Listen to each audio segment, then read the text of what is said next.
Stephen Wiltshire from London is a star among savants. His nickname is the Living Camera. Stephen is autistic. He lives in a world of his own. Communication is difficult for him. He didn't speak his first words, pencil and paper, until he was 5. Yet when he was 11, he drew a perfect aerial view of London after only one helicopter ride. Even the number of windows in all the major buildings in his drawing was correct.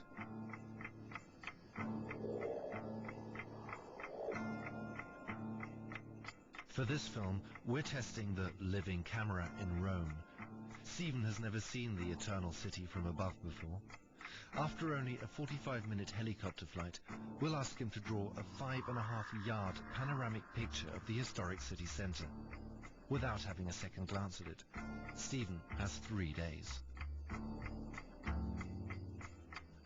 In these 3 days, Stephen will have to keep thousands of details in his head.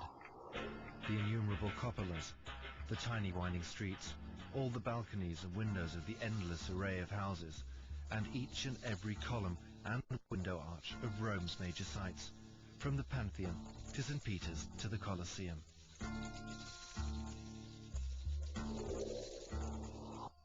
Five and a half yards of paper can look scarily empty.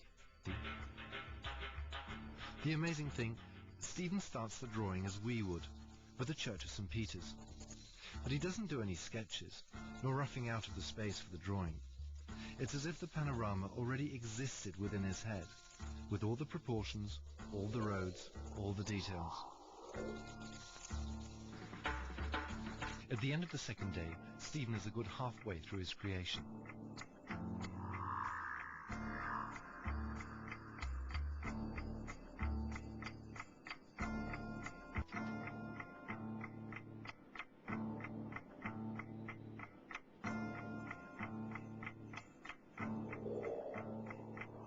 After 3 days of his drawing marathon, even Stephen Wiltshire starts to tire.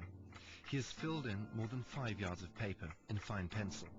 He has been restlessly aligning window to window and house to house, because Stephen loves to be applauded for his art. In the left corner, he's finally reached the ruins of the Forum Romanum. Stephen's sister Annette is rejoicing with him. He's made it. Obviously, he's pleased with his work. Yet our vexing question still remains. How precise was Stephen's ability to memorize? Is it really true that you could only see a single curve of the Tiber from above?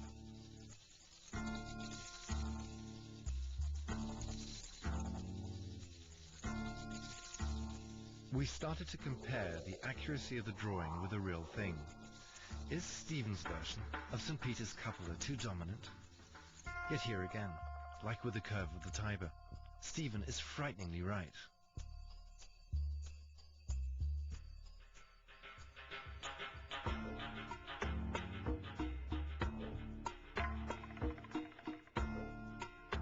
We wondered if the famous Roman hill should probably stand out more in Stephen's panorama. But again, Stephen had seen it better. From 1,000 feet up, the hills are, optically, almost level. Checking the Pantheon, we did discover some minor inaccuracies on the roof. But the number of columns of the portal is, again, absolutely correct.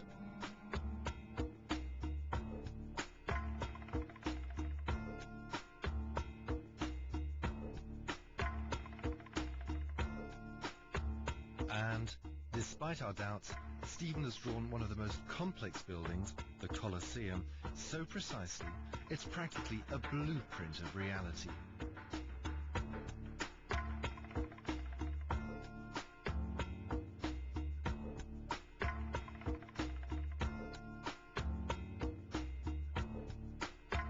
Stephen was also accurate in the instances we checked of nameless buildings and side streets. Had he had more time, his sister Annette believes, he would have put in even more detail.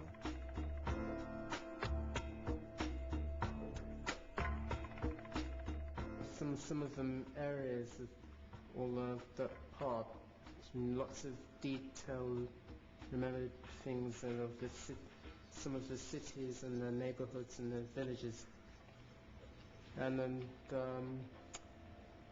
the the easy part is St. Peter's and Forum and Colosseum, and memorize it by head and that, by memory.